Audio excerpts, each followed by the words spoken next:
காஞ்சிபுரம் மாவட்டம் காரை கிராமத்தில் திருக்கோயில் கொண்டுள்ள கிராம தேவதை ஏரிகாத்த கன்னியம்மன் ஆலயத்தில் மகா கும்பாபிஷேக விழா.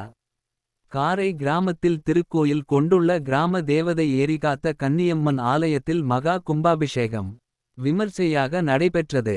இத்திருக்கோயில் மகா கும்பாபிஷேகத்தையொட்டி ஆலயம் புதுப்பிக்கப்பட்டு யாகசாலை பூஜைகள் சிவாச்சாரியார் குருக்கள் தலைமையில் யாகசாலை பூஜைகள் தொடங்கியது.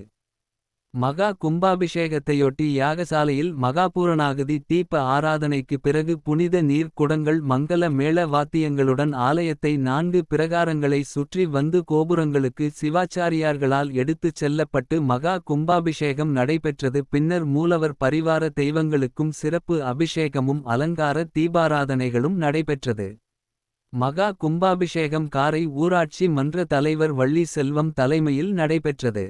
துணை தலைவர் கவிதா டில்லிபாபு மற்றும் ஆலய நிர்வாகிகள் கிராம நாட்டாமைதாரர் கிராம பொதுமக்கள் ஆகியோர் கலந்து கொண்டு சிறப்பித்தனர். மேலும் பொது மக்களுக்கு அன்னதானம் வழங்கினர்.